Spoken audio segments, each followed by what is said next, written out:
Good afternoon. On behalf of Engineers Australia, I'm delighted to welcome you to our Thought Leaders series, Assistive Intelligence, a Practical Approach to AI.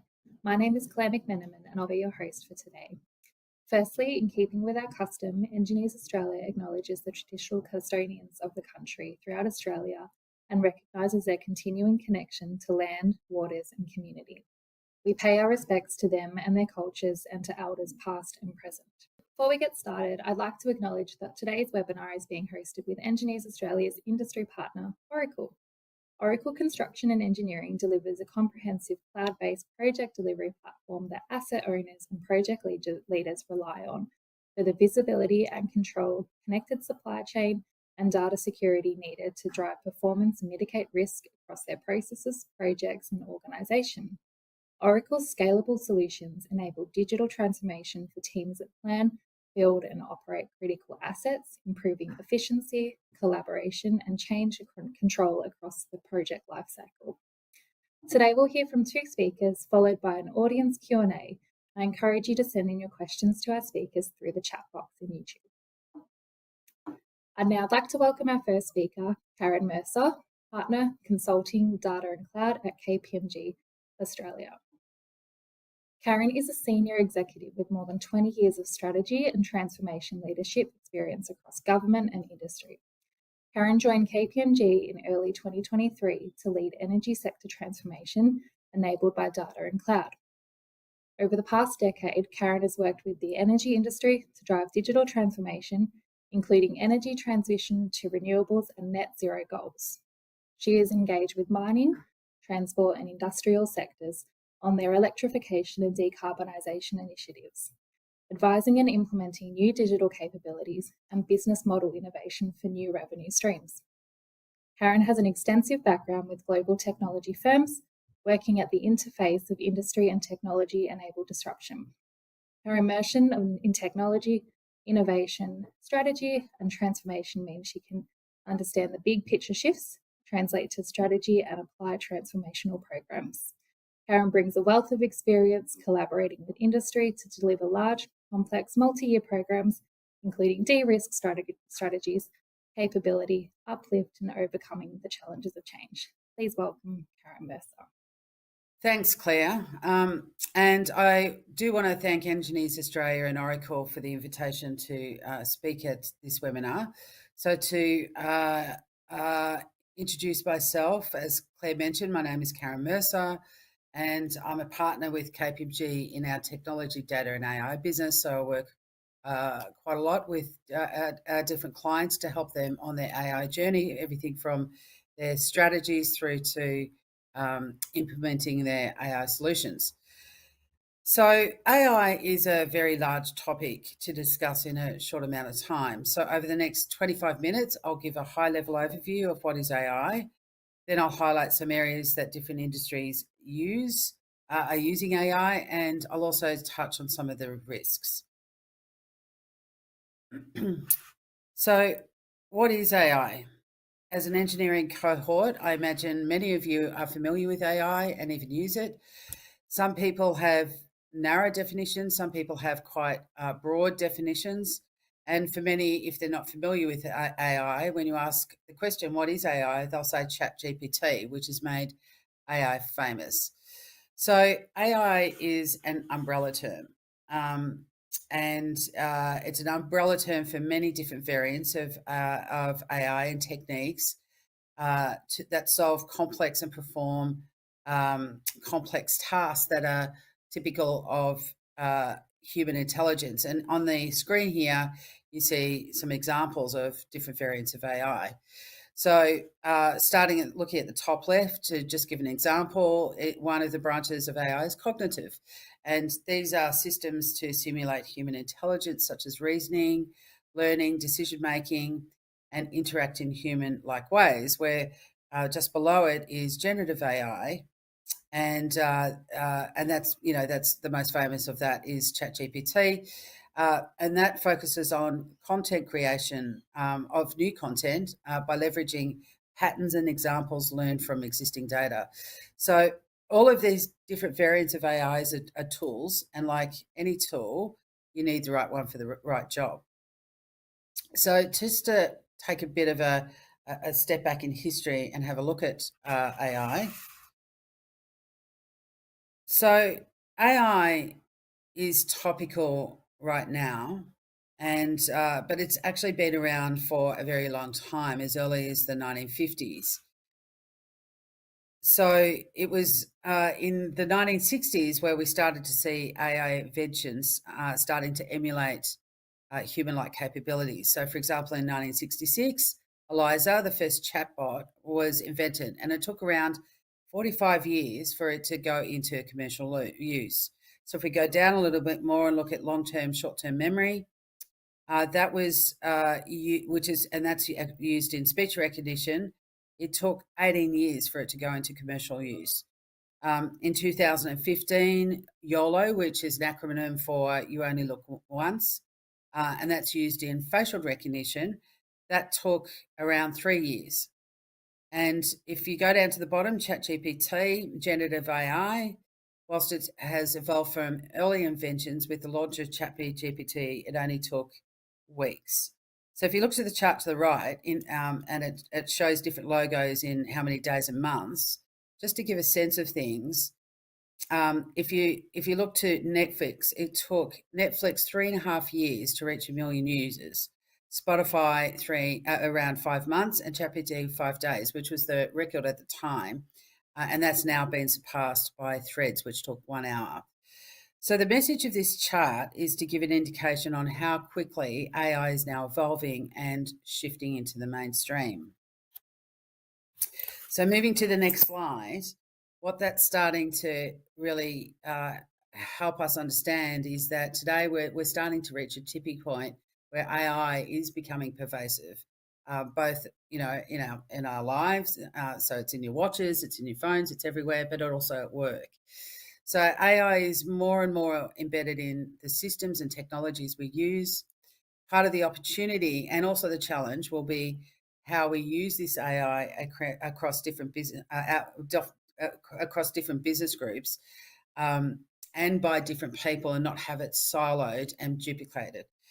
So we will use AI in many different forms at work. It will be embedded in our systems.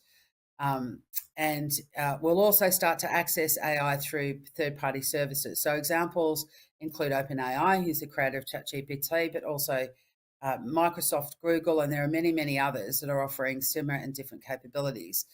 And we'll also access a range of pre-trained models from third parties that are used as components in AI solutions. And this will cover everything from language to imagery to robotics, climate change, weather forecasting, and the inventions are just rapidly coming. And we'll also build custom solutions using our own AI capabilities. So AI is becoming everywhere. And going forward, we'll need to understand how to incorporate all of this AI into our business, but importantly, how we uplift the skills and capabilities of the workforce. So let's just look at some practical applications and how it's being used across different industries. So today I won't call out specific company case studies, but there is plenty of them on the internet. But what I am showing you is a value chain, and that's to point out that AI is applicable in every part of your organisation and for all of the different functions it performs. So for time, I'll just pick up a couple of areas, so I won't speak to all of them. But here you can see a value chain of strategy, sales, product development, and customer. So in strategy, and under each of those product value chain headings, I've given some prompts that you can see of where AI is being used. So if I quickly look at strategy, some companies are using AI to help inform their business strategies. And this includes everything from research to looking at market opportunities to understanding geopolitics and investment risk through to potential supply chain disruptions. So to give you an energy industry example, for companies that are looking to establish solar and wind installations grid scale, they're starting to use AI to help with site selection and design, looking at things like topography, irradiation, wind distance to interconnectors, environmental constraints, local regulation, and also looking at things like stakeholder sentiment to help them make their investment decisions. So if we go skip sales and move into product development, this is actually a really big area for AI, and it's making quite a huge impact across many industries. All the different forms of AI that I showed you earlier, but also generative AI. And it's because of its ability to process and learn from vast amounts of data and pattern recognize for research and discovery. So industries such as pharmaceutical and healthcare, education, manufacturing, energy, they're all AI intensive industries. One of the areas that it's a bit closer to home to you as engineers, that's where there's significant innovation happening quickly, and that's in materials research.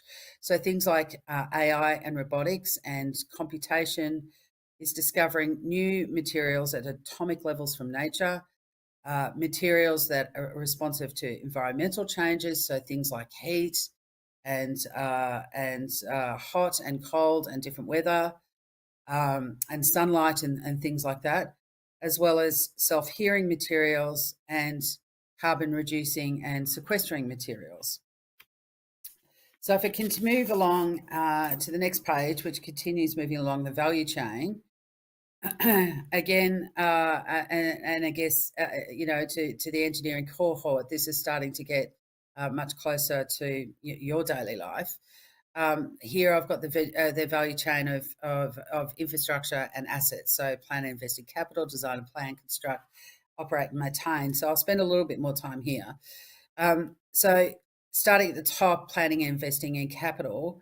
This is an area where AI can generate significant benefits because of the cost and risk involved. So, for example, AI for forecasting demand, supply, markets over short to medium long terms, that's now becoming relatively common, especially across asset-intensive industries.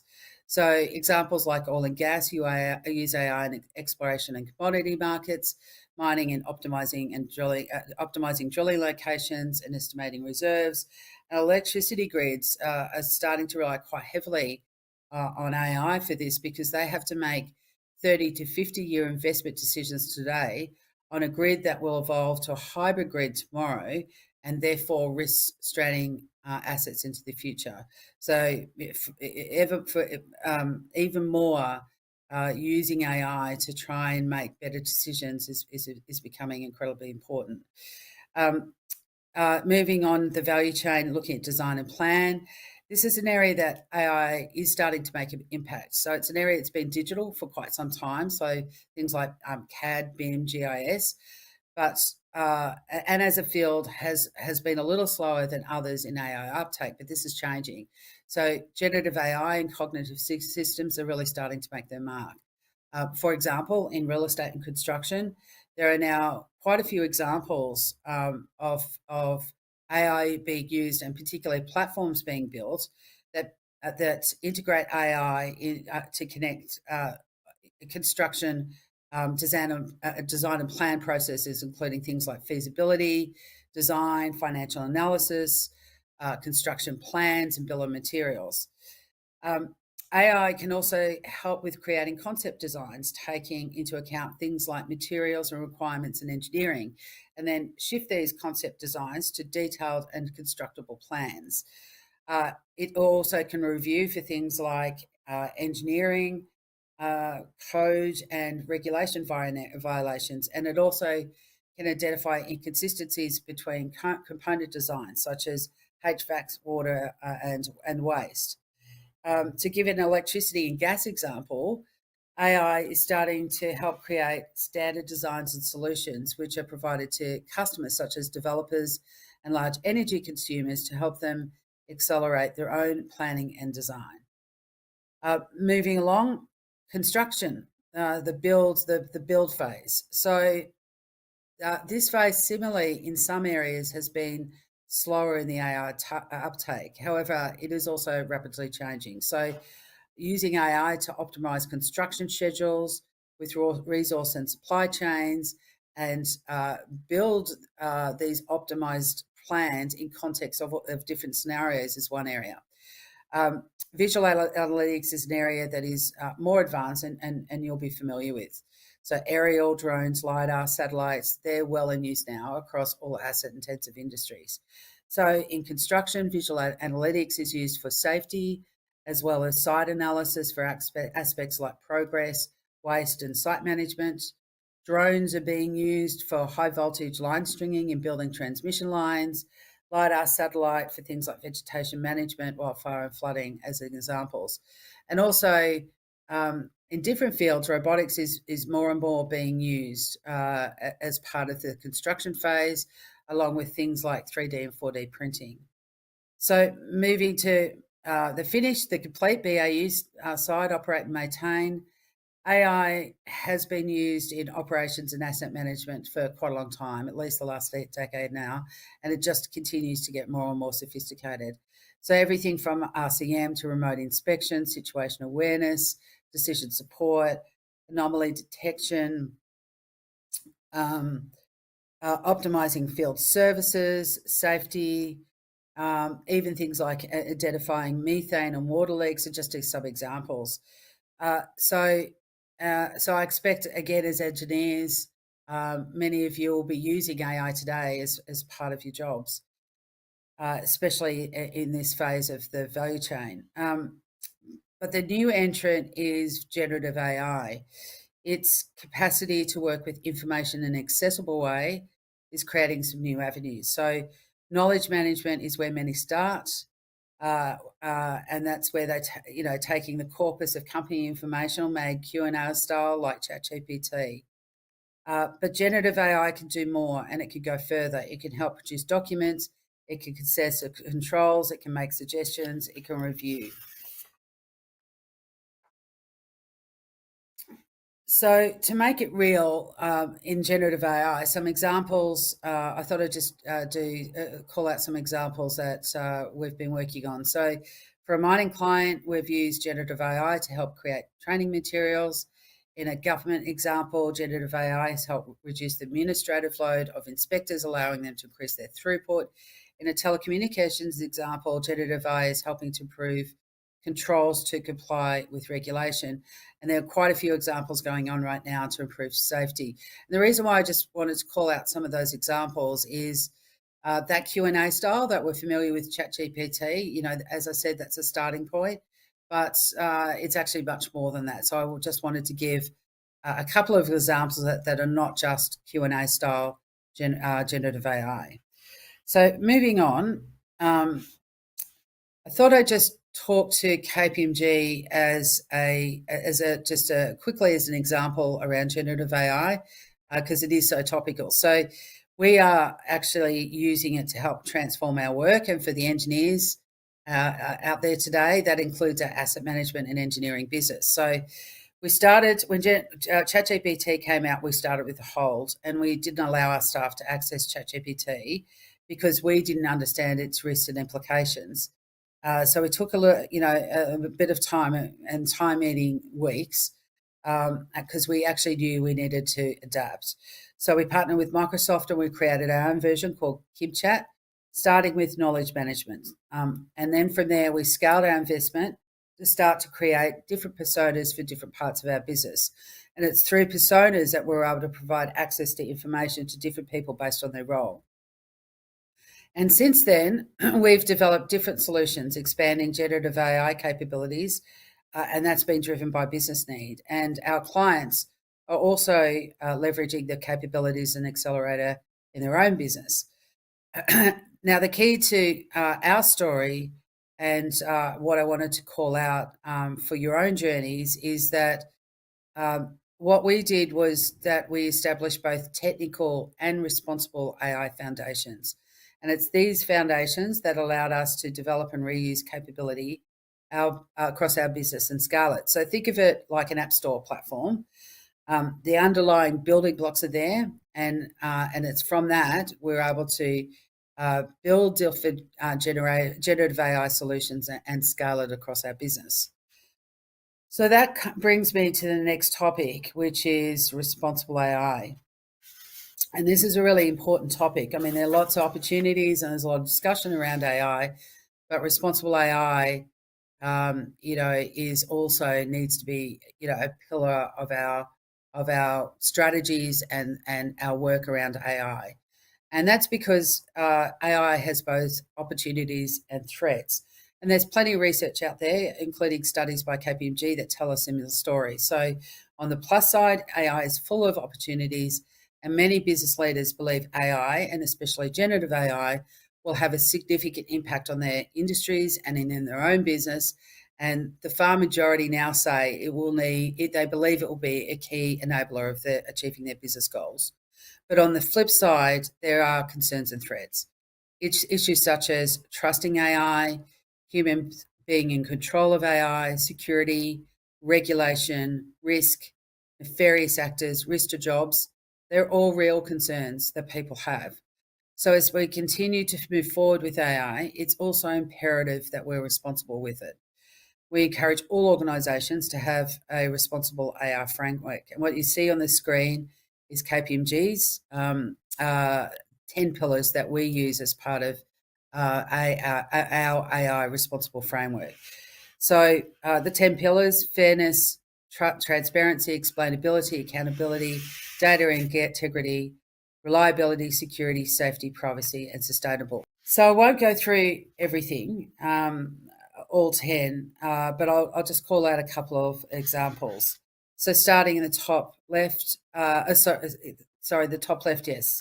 Number one is fairness. And this is all about AI solutions. So the way that you design them and the way that you build them is as free of bias as much as possible. It can't always be completely, totally free, but there's certainly attention paid to it.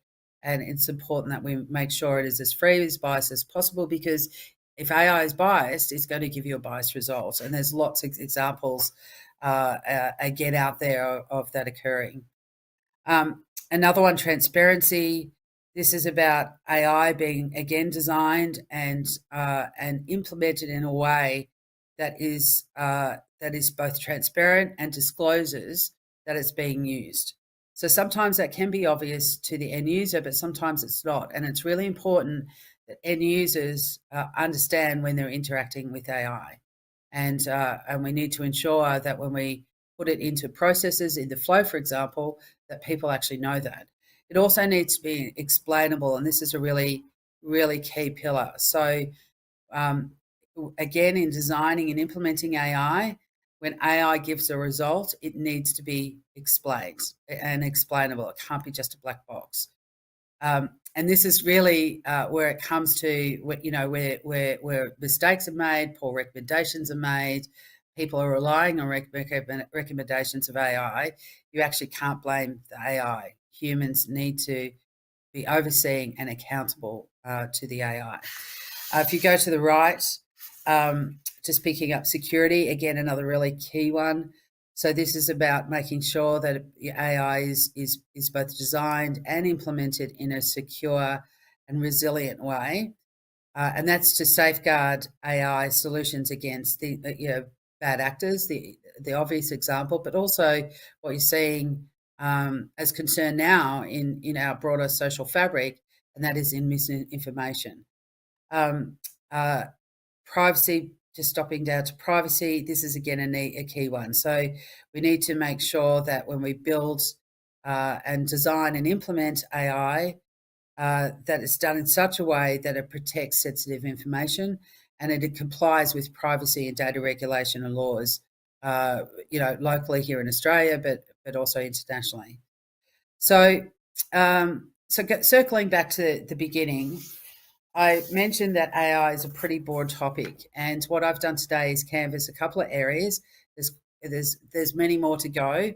It is an area that will become part of everyone's lives at work as well as at home, and if it's an area that you want to understand how to apply it into your business, I've given you a couple of pointers, but also it is one of those things to research and to understand, and to especially build your skills and capabilities.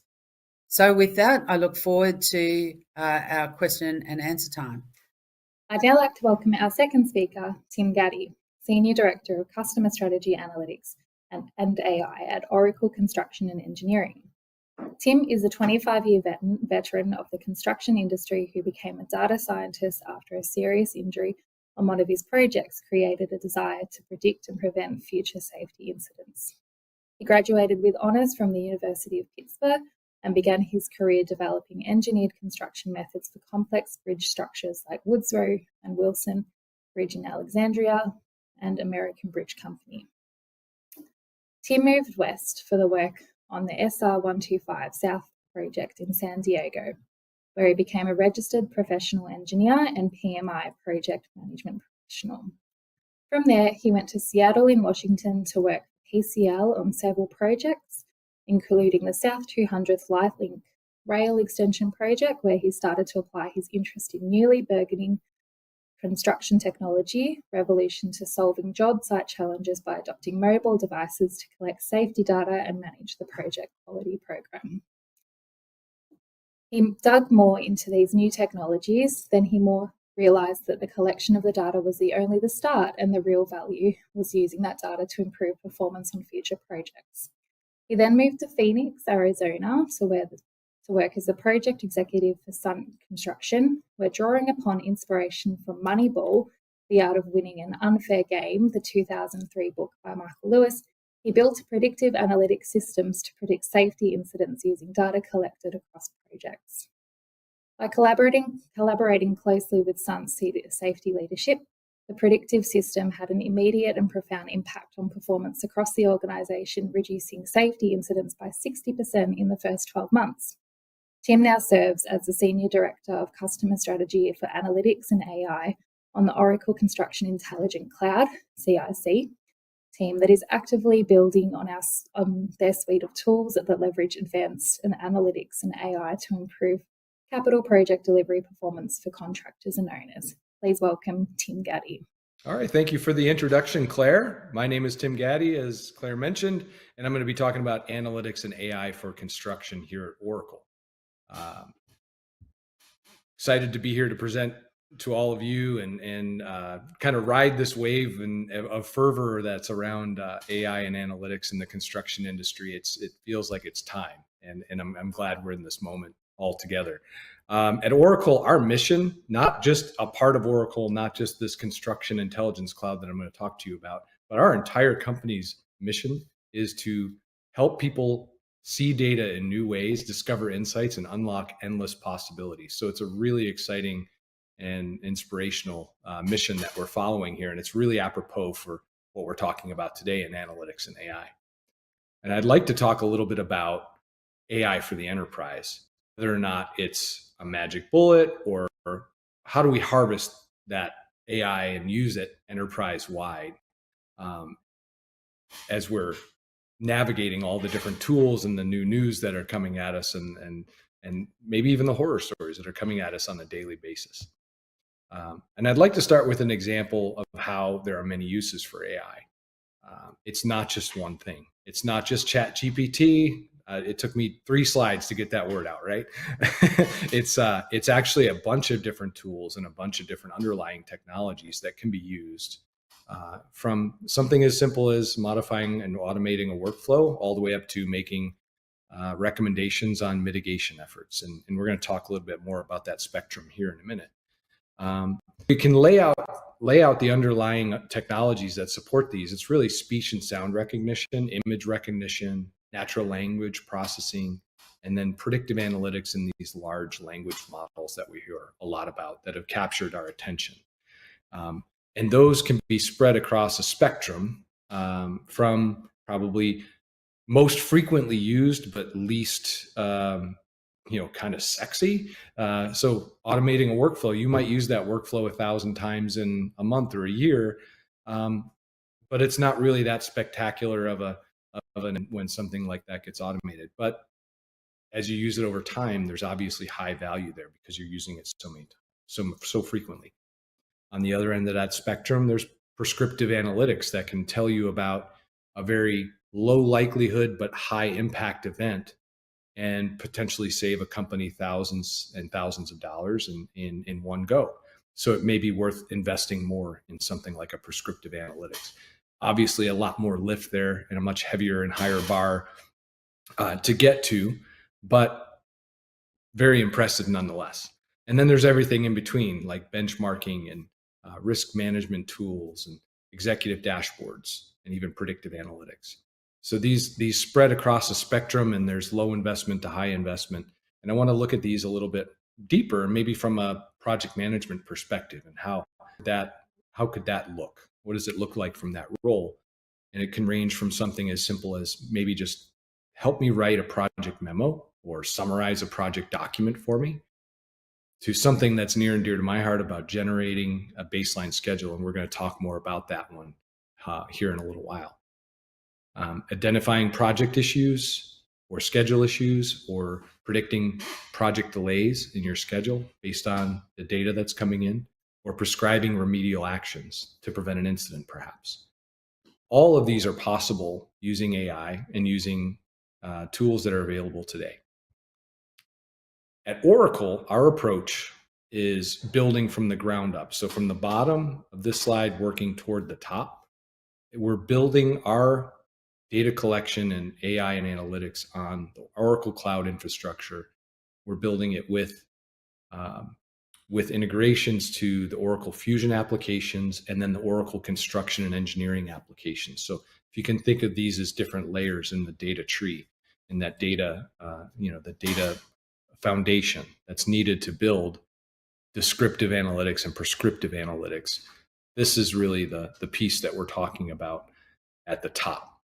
And that's where our data journey starts with our customers, because not everyone is here, not everyone uses our products, and not everybody has the same kind of data. So we have to meet our customers where they are. We have to meet the different owners where they are, and to understand how we can best help leverage the data that they do have.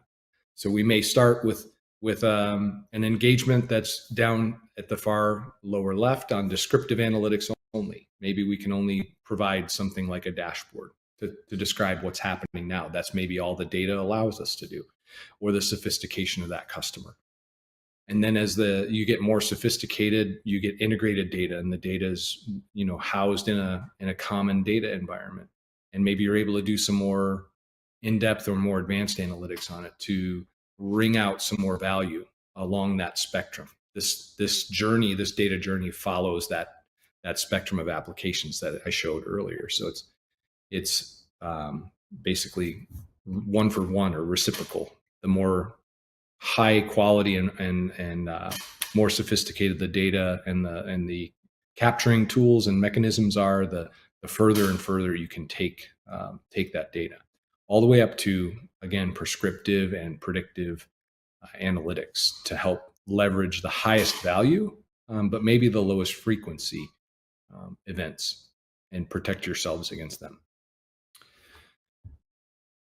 To get there, this takes more than just technology. It takes unification of these systems, unifying the data across these systems. It takes connecting processes, right? And then also integrating these systems to create an environment where the data within them can be tapped to get these forward-looking insights. So this slide just kind of illustrates that it is definitely a journey, and it definitely takes effort to assemble one's data in a way that makes it able to support some of these tools that I'm going to talk about. I'm going to now shift gears slightly and talk a little bit about what Oracle is doing specifically, as far as examples and applications that we're using AI in, and how they can be leveraged today. There are schedule applications, obviously, for how you can use predictive analytics and prescriptive analytics. So we're using that today to try to identify schedule delays before they happen, identify how we can help protect and prevent those delays from taking place. We can use data from collaboration tools like AConnects to identify workflow problems, or maybe delays that are possible as a result of an RFI taking too long or getting hung up in the process. And then on the far right, the CIC advisors tools for safety through new metrics, using computer vision and AI to identify risks. And then the one that I'm really going to talk in depth about here are how do we rank our projects on a weekly basis based on the amount of risk they represent to our overall portfolio. And then on top of that, what do we do to prevent an incident from occurring on those projects? That's been the focus of what I've been looking at for the past 9 years or so. And it's a problem that the solution to is very near and dear to my heart. So at Oracle, we build models that predict safety incidents based on a bunch of different data types that I'm going to get to in a minute. But the purpose of those models is really to take insights that we're able to glean from the data that's been provided to us, turn those insights into action on the ground, in the field, on the project sites where the work is taking place, and hoping or realizing that those actions, through their representation in data, those actions that are taken, they actually do end up causing a reduction in loss over time. The model accuracies that we're talking about here, they're probably a little less impressive than a data science, a pure data scientist might expect, but they're very impressive to someone that doesn't have a tool like this in the palm of their hand right now. What I mean by that is I'm saying if we can take the number of projects that you have going on and we can say, hey, just focus on these top 20%. And when we tell you to focus on those top 20%, you know that 80% of your incidents are going to occur there. That's a pretty high leverage situation that you can take advantage of. So the way the models work today is that you may have a portfolio of projects that are underway and active. And the way things work today, you might send out discretionary resources to projects that you think are in need of help or that are calling in and asking for a little bit of help. Whereas when we produce predictions from our models, those models tell you which jobs you should be sending your discretionary resources to, what questions you should be asking when you get there, and what actions you should be taking as a result of that data. And we can whittle those projects down to the top 5 or the top 10 and give you real insights on those jobs to look at and real actions to take. And when you do, those end up in resulting in reduced loss. The types of data that go into our models varies from obviously model type, but for the safety predictions, we're looking obviously at safety data. So we incorporate safety observation data and safety incident data. That's pretty much table stakes, along with a list of projects and their start and end dates. Beyond that, we include things like project photos. So we can include project photos, analyze those photos, look for signals of risk within those, and incorporate that in the model. We look for things like manpower logs or daily reports. I'm not sure of the vernacular there, but that's really what we call subcontractor hours and subcontractor headcounts. Based on the project information that's provided to us, we're able to obtain weather data for the locations that the projects reside in. So we're able to include weather data within the models. Also, we incorporate employee time cards. So these are the direct hire workers that work for the customer or the contractor owner that we're working with. And then, interestingly, we can also include project schedule information. The more of these different types of data sets that are provided, so going back to those slides that were showing how you have to unify the data and get it together and get it cleaned up, that's one of the biggest challenges to building one of these models, is having that data sophistication. But once you get that data in place and you have this data assembled, it can be included in these models and used to create features, what we call our features that drive the predictions. And so the more data that's able to be provided, the more features we're able to build. I should note that these various types of information or various types of data can be imported through various integrations that we have, that we either have currently or we're working on building within the construction intelligence cloud layer. So we're going to step into a real example of what the predictions look like. You may look at these dashboards at first and say, this is really familiar to me. This is just like any other dashboard I've seen. But actually, in actuality, these dashboards contain something that most of us have not ever seen on a dashboard before, and that's predictive information, or forecast type information. Most of the dashboards we look at are retrospective, or they look backwards. They're not forward looking. So the way that these dashboards behave is slightly different, maybe from the ones that you might have at your enterprise. But we've tried to make the feel of this forecast feel kind of like the dashboards that we look at on a daily basis. And I should note, by the way, that there is a significant overhaul in the UI coming when we move to what we call the next gen CIC, next gen construction intelligence cloud, that's built on top of that layer that I showed earlier. So on this slide, if we can all just sit here and imagine that we're safety directors, or we're executives at a construction firm, and we just came into work and we've got our first cup of coffee for the day, and we're sitting at our desk and we come to our dashboard, and the first thing we're interested in knowing about is, hey, which projects should I be interested in focusing on this week? Maybe contacting and asking, hey, do you need additional resources, or is there anything I can do to support you this week? And prime my week for how do I prevent the incidents that are upon us. And so when I look at this dashboard, I notice that there's a couple of jobs right at the top there. The first one, ranked number 1, that's the one that's the highest risk of having an incident. And it's changed 0 from last week, meaning it's the same as it was last week. Okay. So I would definitely want to talk to that project, and I would definitely want to offer assistance and help on whatever actions the model is recommending for that job. But the second job is of interest to me as well, because that job wasn't on the list, wasn't in that red part of the list last week. It wasn't in the top 8 projects. It was down at number 13, and now it's number 2. So it's moved up 11 ranks in 1 week. That's a pretty significant jump.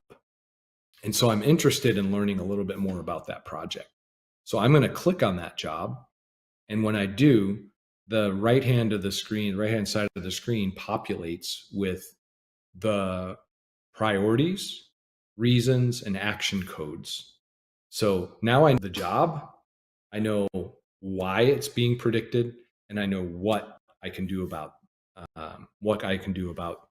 the pending or the predicted incident that may be upon that project.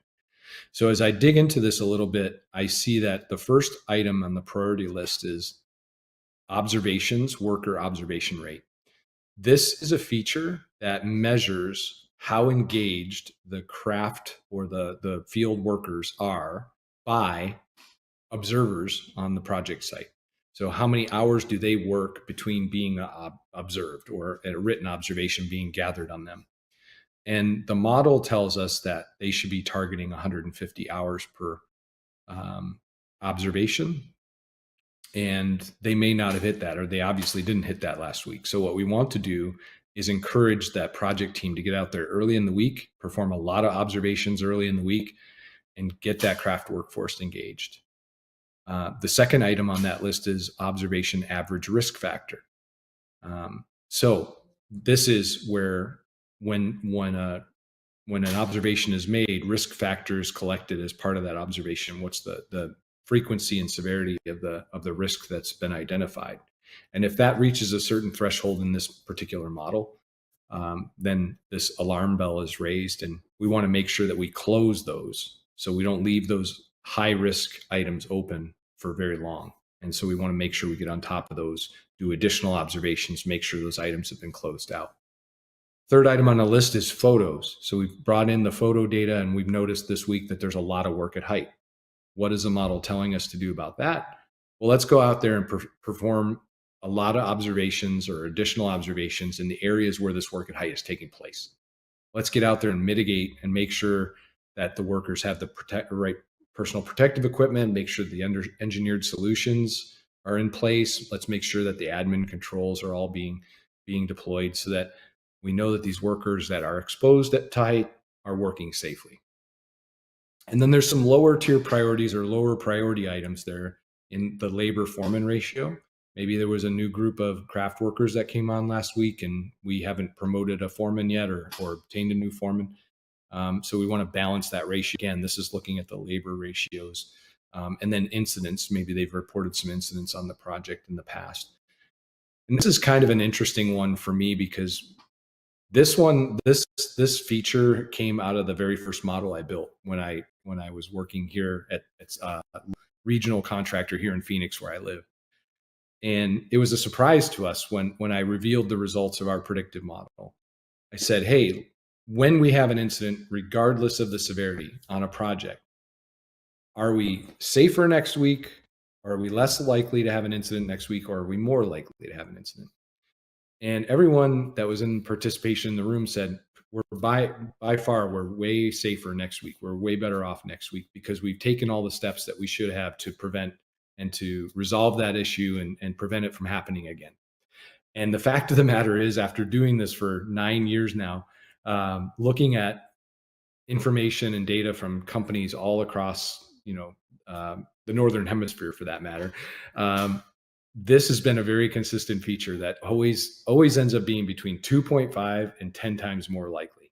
So when we have incidents on our projects, even if it's something as simple as a near miss, when we report one thing, we are 2.5 to 10 times more likely. In this case, we're 3.6 times more likely to have another incident in the following week. So the model flags that for us and helps us understand that so that we can coach up the field teams and let them know. Finally, the last two priority items on here, we're hitting the bar on them. So they're good. They're green. There's no action to take there. But the model tells us that they were looked at and we're good. So if we move on to the next view is what the field would see. So this is a project level view. So the project can look at that master list that it's on, but it also gets additional insights behind the data that's going into the model, behind the model's predictions.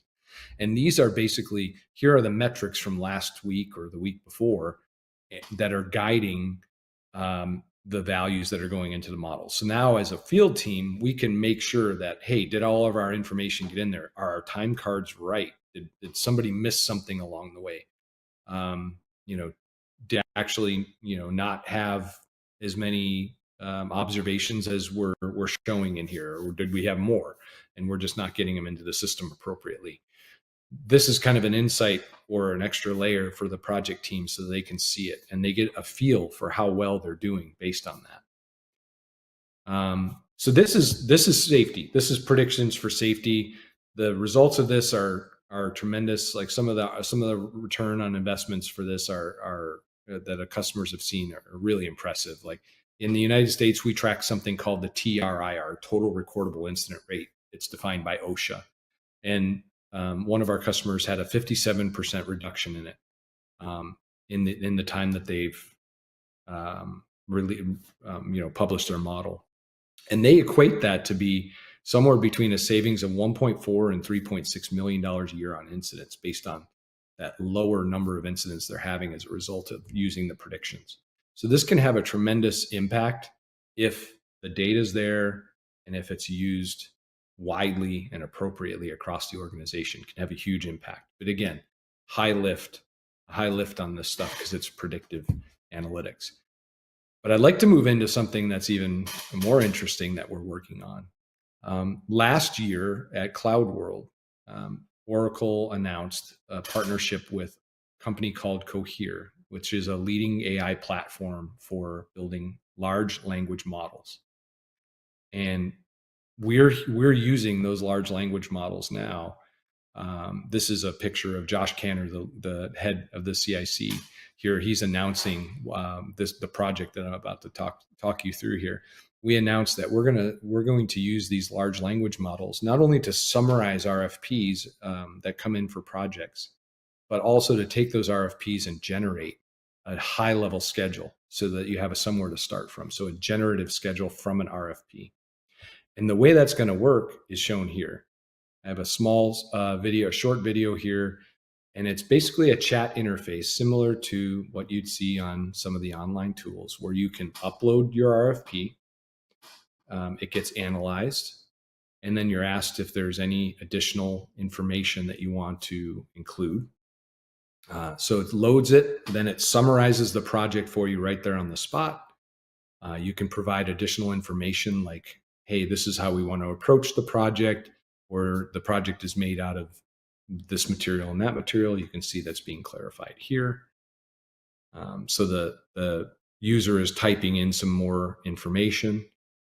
And once they hit return, that's going to be incorporated into what the model has and what the model knows. And then once you've gotten that clarified, you can hit the generate schedule button. And you can see on the left-hand side of the screen, as that is being processed, the schedule is being generated. And it's using only the prompts from that user and the RFP document that was uploaded.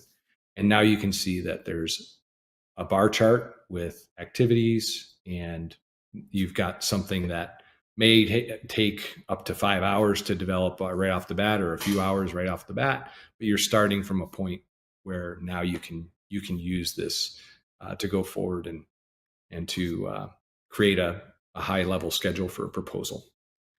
That's the goal. We're working with 5 participants, 5 companies right now on that in an early adopter program, we call it, or proof of concept. And so results on that are to be seen, but we're very excited about the early returns on that. Finally, I would like to close on some of this. We've talked about all the applications. We've talked about the fervor and the big the big news around AI. But I think if we all just take a step back and think about how impactful this is going to be, there's a few things that we should all just really be aware of and know that for the time being, human intervention is still going to be required on all this. I would never ask ChatGPT to write a paragraph for my resume and then stick it right in there without reading it, proofing it, and changing it. And I don't think anybody else should either. So I would never ask an Oracle scheduling tool to build me a schedule without looking through and actually using some critical thinking and modifying that schedule to suit the exact project that I'm looking at. We cannot replace human critical thinking just yet. AI isn't a magic bullet either. These technology solutions need processes for people to work in, and they need training for the people that use them. So technology never gets rid of that. As long as there's people and people have to do something to use the technology, there's always going to be that interaction where you need to have process and training of the users around it. So AI is not going to replace that. We can use the tools. Again, we have to intervene, we have to use our critical thinking, and we need to be trained on how to do that, along with improving the processes to make them more efficient along the way. And then finally, not all tools are created equal. For example, the tools that I just showed you, it's trained on a specific company's data in a very secure OCI environment. And that's different than others. I can just say that's different than some other tools that may be out there. For example, do you know where your prompts go when you use ChatGPT? What are they being used for? Do you know where your photos go off of your phone? That's another one. So not all AI tools are created equally. Not everyone has the layers of security that we're familiar with here at Oracle and Oracle users are familiar with. So I encourage you all to educate yourself and take that journey and learn more about these as you navigate the new and exciting new technologies that are coming our way. And with that, I'd like to just conclude and open to questions. Thank you.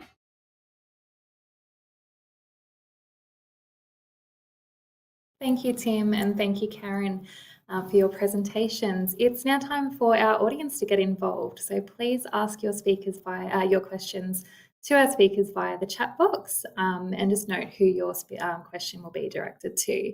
I'd like to thank everyone who submitted questions while registering for the event. So we'll kick off with some of these questions for the Q&A. So Karen, I might start with a question for yourself. So, Aidan from New South Wales here's asked, what education can engineers and project managers do to help them stay ahead of the pack when it comes to the adoption of AI in construction? Thanks, Karen. Hi, Aidan, and thanks for your question, and a good question. There's, I think it's a question that's, given how topical AI is, and as we talked about in the presentation, how much more of it's going to be part of our work life as well as our home life. Becoming skillful in AI, is going to be important going forward. So there are lots of places to learn, and one of them is online. I mean, the level of resources that are available online, both in terms of examples of how different companies are using it, and in your particular specialization, I don't know exactly what you do. There will be a host. There's also a lot of online courses that you can just take in your own time that talk about AI. And then when you find a particular AI that's relevant to you, you can actually follow that thread. And there will be, online courses and teachings and webinars and various things that you'll be able to flow through. I personally, I do all of that, but I also listen to podcasts a lot. There are a lot of podcasts out there that talk about AI more broadly, but also are built specifically for different professions. And then, of course, there's more formal training. So courses that, are more structured, available online and safe pace, or classroom based, or through to, providing different certifications and qualifications. So there's a lot of pathways, and I think that the best advice is get on board, and depending on where your skills are now, find the place that you think is going to be most relevant and follow it through as a thread. I agree with you, Karen. I agree. Like my advice would be just be curious and be open to, what possibilities are out there. I mean, 9-10 years ago, I may very well have been sitting in one of your seats out there in the audience, and here I am presenting to you all. So I came from the industry, and it's been a great journey that I've been on, and it's a series of happy coincidences. I'll just say that, but it was all made available to me because I was curious. Thanks, Karen. And just a bit more of a broader question, we've spoken obviously a lot about AI. So a question from Afros in Victoria has come through. How does AI work? So that's quite a big question. So Tim, I might throw that one to you first, and Karen, please jump in if you'd like to. Good luck with that. Yeah, question. So AI is based. It's a big question. You want to take that one, Karen? It's a really huge question. Yeah, go for it. Yeah. I mean, at its basic level, AI is simply just a really complex math problem that's just run on a series of inputs.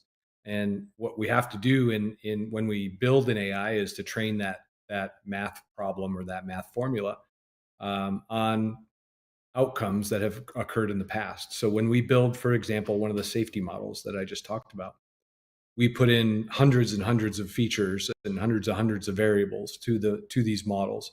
We train them to identify the zeros being the negative outcomes where incidents did not occur, and we train them on the ones, which are the positive outcomes where an incident did occur. And over training on thousands and thousands of records, that formula, if you will, that math problem starts to identify patterns within the data, and it relies on certain features, certain variables within the data that we provide it to reliably tell it that, hey, when this and this and this and this are all in this range or in these various ranges, that's when I often see an incident. And so the model starts to learn that. And when you feed it a new record that it's never seen before, now it's able to take that, process it, just like putting in numbers into a math formula, and it spits out a value. And that value can be either a 1, like yes, it's going to be an incident, or a 0, and it's not going to be an incident. That's at its basic core. That's how AI works, and that can be used to predict the next word in a sentence. It could be used to predict the temperature tomorrow, or it could be used to predict something really complicated like when a safety incident is going to occur. Karen, did I do a decent job of explaining that? I actually think that's. I've got nothing to add to that. That's a really good answer. I mean, there's a lot of innovation and invention coming and happening right now, which is creating kind of a new language and new languages. And so, and it's those languages that help bring it into a system, but also create the limits of what an AI can and can't do. But I think, Tim, your description of it's fundamentally how it works, it's exactly a great summary. Yeah. Cool, thanks. Both. Thanks, Tim. Thanks, Karen. And that might lead into, and Tim, for yourself, from Michael in South Australia, has asked, how can design and construction contractors use AI right now? So, leading on from how AI works, how can they really implement that right now? And Karen, feel free to jump in as well. Yeah, I outlined some of the. Oh, go ahead, Karen. No problem. I wasn't sorry. So the right now conversation or question, I would take you back in some of that value chain conversation. So AI in all of its different forms, all of the different variants, you can use it right now to help you in your design, in your designs, and you can use it right now to help you with the information that you also need to gather to work on your engineering designs and engineering problems, through to construction. And you just saw Tim give a generative AI example that they're working on at the moment. But again, a really good place to start is to use it to help you everything from optimizing those plans through to bringing scenarios in. I think that's where there's a lot of power right now. Is what is the best decision if this happens or that happens, and how do we recover, or what choices are available to us? So that decision support, but also right now it's the administrative load, and this is this is kind of where generative AI is really coming to bear. Every day, planners and engineers spend a lot of time gathering information, asking questions, reviewing things, and it's as a productivity tool to help you gain back some of that time every day and to move your work through faster. That's available right now, and through different avenues like generative AI and Copilot, and there's all sorts of different options. Tim, do you want to add to that? Yeah, I was just going to say that I outlined a few of those in that slide where I talked about, from a project manager's perspective, how can AI affect my day-to-day life? And it could be as simple as something as optimizing a workflow and making that workflow faster, and that is a return on investment that comes in the form of time, right? Because that workflow doesn't take you as long to transverse or traverse each and every time you do it. They can also be something as simple as a dashboard that has a benchmark or a KPI on it that you can use to measure performance.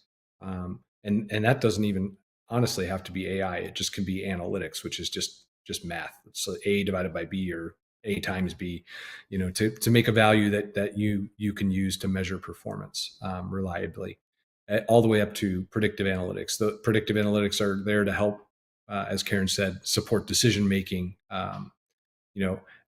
It's not going to replace human thinking, at least for the time being, but it will definitely support human decision making, and that's I think where we're seeing the biggest value right now.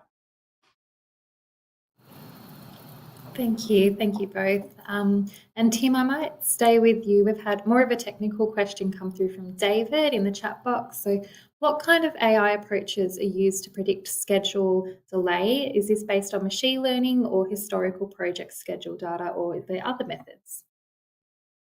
Yeah, it's both. We train new machine learning models using historical schedules, and we're looking for not just what has happened in those schedules, because schedules are just one component of project data, but other sources of data from across the project, the time cards that were going on, the workers that were on the site, the subcontractors that were participating in the project at that time. What was the weather like? What's the proximity to holidays? All of these things can affect the schedule. The schedule is just the, if you want to call it, the bookkeeper of that delay. It tracked that delay, it identified that delay, but that cause for that delay might have come from somewhere outside of the schedule. And so what we're doing is we're combining all those different data sets from historical projects. We're merging them together and we're applying machine learning to identify those patterns, like I had in my previous answer to how AI works. We're trying to identify those patterns and those features that really drive schedule delays and are indicative of schedule delays to help project teams, mitigate them before they occur. Thanks, Tim. Karen, I might jump over to you. A question from Christopher. He's online today. How can generative AI help in defect identification and generate solutions? Good question. So I'll answer that starting with broader AI, because I don't think it's with these sort of problems you need a combination of these techniques. It's not just one technique. So starting a little bit more broadly, using data, whether it's visual, from visual data, photographs, testing samples, sensors, um, uh, you know, um, inspection reports, etc. So there's different pathways of data, and so what AI can do, and it's actually picking up on the principles that Tim just talked about, which is use historical patterns to then be able to predict forward patterns. And so, machine learning, is an obvious one. It's used a lot, but also computer vision. So now, where generative AI can come into the picture is helping in the flow of the process. So, for example, in looking at, say, photographs, and say using electricity example, I've worked on in the past. Having hundreds and hundreds of photographs to then have AI identify pole defects and then classify those the severity of those defects against risk, and then move it into a referral process or into a asset planning process. So that whole process can have AI facilitate it through. The key is the models. So generative AI also and AI can come into play when you don't have enough accuracy in those models because you don't have enough data. So, training a model on photographs or other visual imagery, but you don't have enough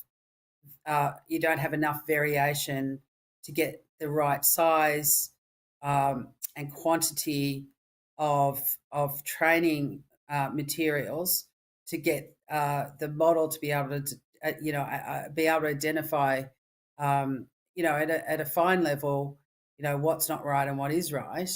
So AI itself can simulate data, so it can create synthetic data, and that basically then allows you to augment the data you've got, but also refine those models. So I think also AI very much, and generative AI very much is helping to pick up on that productivity. So I've given an example in defect identification, but it's very much around the workflow and the processing of that workflow that AI can facilitate and generative AI can facilitate. So everything from documents to checking to developing plans for jobs, and bringing all of that information that's required around jobs to rectify defects, generative AI it's one of the areas that a lot of organisations are starting to experiment and incorporate into their work. Tim, what do you think? Do you have anything I think to that was a add? great example. Yeah, no, I think that was a great example. The one that immediately came to mind for me is because bridges are something I'm very familiar with. Is when you do a bridge inspection and you're out there taking photographs of the bolts or the rivets that are holding the gusset plates together, for example. It takes an engineer or an inspector to go out there and pound on each one and take the photographs and all that stuff. And so you can. There is an application that you probably can take those photographs and link them to the paragraph in the report and obtain the outcome. Does this need to be replaced? What percentage of these rivets or bolts need to be replaced? And then use AI to sift through thousands and thousands of photographs of gusset plates that haven't been physically inspected. They've just been photographed maybe by a drone. And you can start to get a condition assessment automatically generated in that case. That would be a great application. I mean, saving a lot of time for somebody in a harness hanging off the side of a bridge. That would be a good thing. I think we could all agree. Definitely. Thank you. And I think, a great question came through from David following on from, the data that we are generating from AI. So what approaches can we use to establish trust in the output of AI systems? Karen, I might start off with you. It's a really good question. So I think I'd start back to those ethical principles, those 10 ethical principles that I outlined in my presentation. All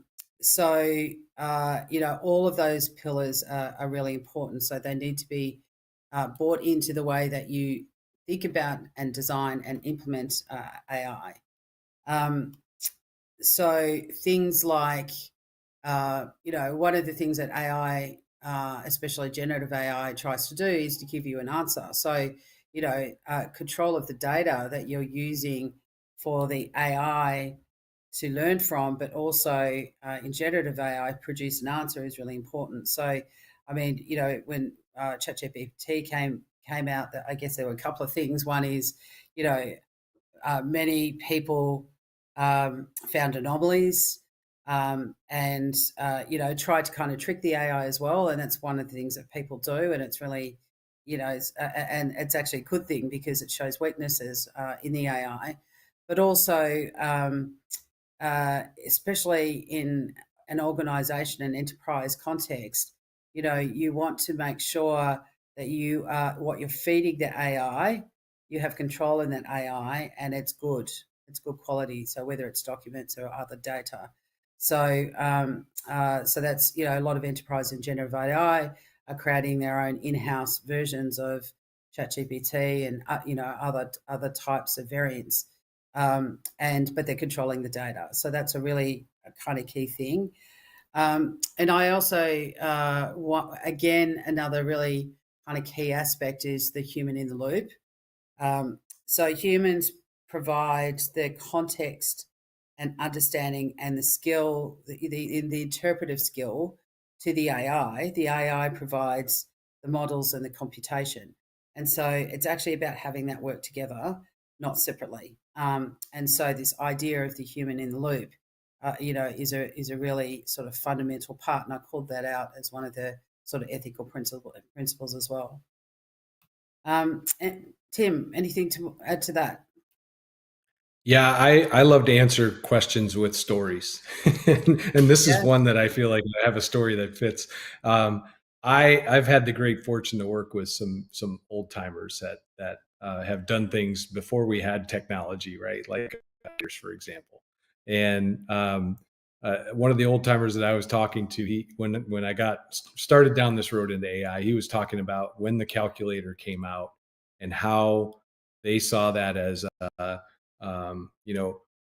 kind of an unreliable tool, if you can imagine that, an unreliable tool in closing out estimates. They would build their estimates, they would do all the math by hand, they would add up all the numbers by hand, and in another room, they would have somebody doing it on a calculator, and they would check the results of the calculator by the hand math, if you can imagine this, right? So you've got you've got these guys that are using the old-fashioned method, checking the new technology, and there is no substitute, in my opinion, for doing that with AI. We are at early days in AI. As advanced as some of us might think, and as magical as some of us might think these AI tools can be, we've all seen some of the stories about how ChatGPT has been tricked or hallucinated, and that's one of the most sophisticated AIs on the planet right now. So it's really, really incumbent upon us as the users to validate the results that we're getting, regardless of what we're using the tool or what tool we're using. And thanks, Karen. And Tim, I might stick with you for this next one. So a question from Aaron: what are the most common uses you are seeing AI used for in the workplace? What do you see as being the current limitations with AI for use in the workplace, and how do you see these being resolved? Yeah, the most common uses right now, vary from something as simple as summarizing a document or generating a document. Those are great applications.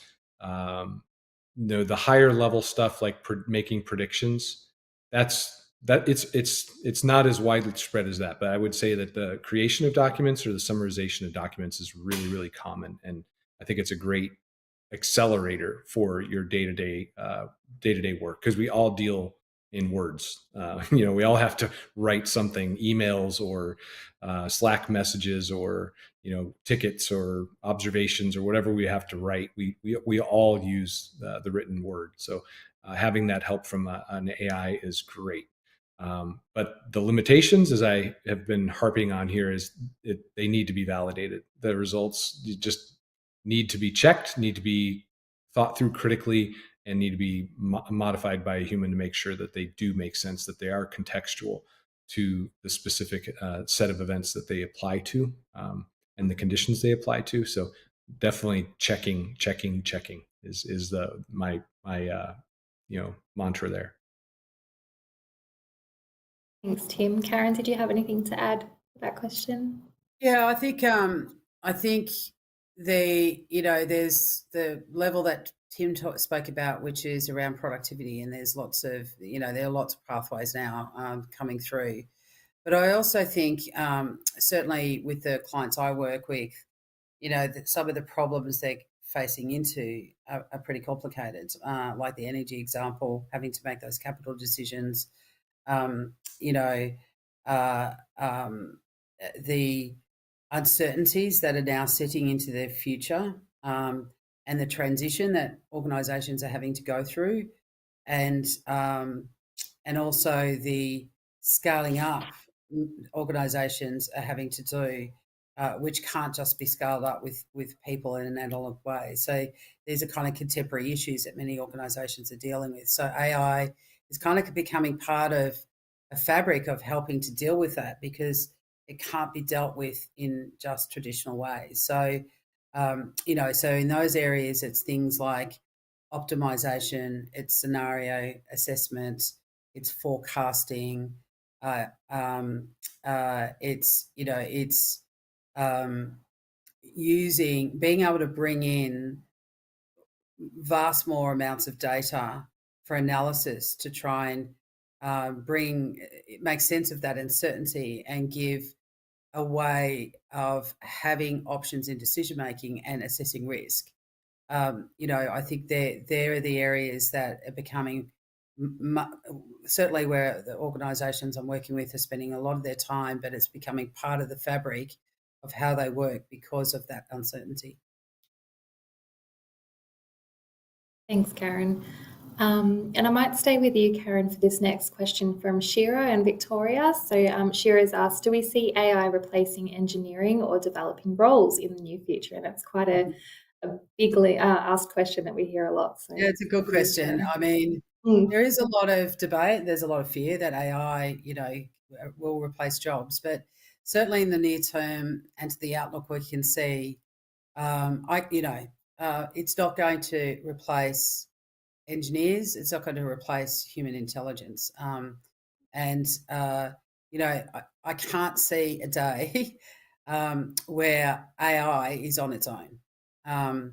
I think I sort of outlined earlier in my presentation, humans actually need to stay in control of AI, and humans actually have the responsibility for what AI produces. And so, so more and more it's about how does AI augment people in their roles, especially, in your roles as engineers, you've got a specialised set of skills that can spend a lot of time doing work that you need to do to be able to, use your specialised skills, so the higher order kind of work. So, AI in your world is really very much about how do you get better information, how do you have better outlooks, how do you get better choices to make some decisions, but also to help you in your productivity so that there's much more throughput and accuracy, and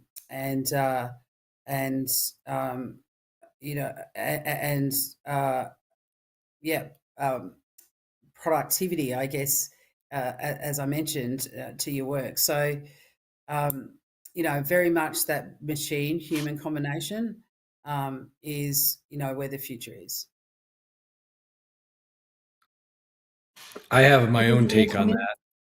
Yeah, I definitely have my own take on that, and it comes from more of a construction kind of analogy. But in the late 19th century, early 20th century, when we were building large projects, we might have had 20 guys on shovels moving dirt to level a place for a railroad line to go through. And now that same job would be done by one person in a bulldozer, because one of the guys carrying a shovel got up onto the machine and started to learn how to use it. And probably 3 or 4 others went into an office and started to learn how to use CAD and became knowledge workers, and yet others became geotechnical engineers to understand what the limitations of the soil they were moving were. We shifted jobs from behind those shovels to in the cab of that vehicle to behind the mouse of that computer, and we just redistributed those jobs. And I have absolutely no doubt that AI is going to redistribute work. It's going to redistribute how we work. It's going to change what we do, and it's going to change a lot of things with regard to work. But again, I think if you stay up to date with it, you stay on knowledgeable of it, and not be afraid of it, but embrace it and acknowledge that it's there and try to leverage it. I think we can all stay ahead of it. Thanks, Tim, and thanks, Karen. It's certainly a very big topic here. So we do have another question, following on from that. So how do you go about convincing your ICT department to support the use of AI tools? A lot of areas are cloud-based industries. Is there a risk to taking on AI, or what's that look like? So Karen, I might start with you. Sure. Yes. So with cloud, so basically products and solutions that are sitting on a cloud somewhere outside of your organization. And especially for many of the organizations I imagine you work for, security and protection of sensitive data, is really important. So, so a lot of IT departments, do restrict, for really good reason, being able to use those cloud tools just per se. So you sign up, give you your credit card, and off you go from your corporate world, and it's for those reasons. So having data sitting that's sitting somewhere else that's not sovereign to Australia is an issue for all asset-intensive industries. They just won't let you do that. Having a direct connection from secure OT worlds to the internet is a security threat. So there are lots of good reasons. So that's kind of the broad answer to that question. It depends on what kind of products and cloud solutions you're also looking, because many of them will also allow you to bring it into your own private cloud. So effectively, you can access the tool inside the perimeters of your own organization, and it's protected from the broader internet, and has all the right security controls, and you can use it. And with generative AI, I gave you the KPMG example. They were all the reasons why we weren't allowed to go out there in the beginning. But what we did was create a platform that was internal to our organisation, where we could control the data, we control the accuracy, we put all the right security in, and now, as a workforce, we have that capability available to us. So so it can be frustrating, I understand, but there's also good reasons. We are getting close to the end of our session. Sorry, Tim, you go. Yeah, no worries. My contribution to that question would be that, we all acknowledge that with email, there are threats, right? There's phishing threats, there's social engineering threats that, hackers and nefarious parties are always leveraging against email and even internet browsing for work. But I think there's probably not one person in this call or in this webinar that would say that email is not worth it. It's not. We can't work with email because of the threats that it represents. And I do believe that we're soon going to see that same value come from AI and the tools that AI allows us to use, and we're gonna know that it represents some threats, and we're gonna know that we have to train our people on what those threats are, and how to identify them and how to prevent them. But we're going to leverage far more value from that tool than the threats represent, just like we do with email every day and internet browsing. So I have no doubt that AI tools are going to be widely used. They're going to represent a great value add to what we do every day, and we're going to come up with ways to manage those risks that come along with it. Tim, and we are getting close to the end of our session today. So, Karen, I might start with you. What would be your key takeaways for our guests today who have joined us online? Okay, Claire, thanks. So the first one would be that AI is pervasive. So, what I mentioned in the presentation, it is there. It's it's something to be embraced.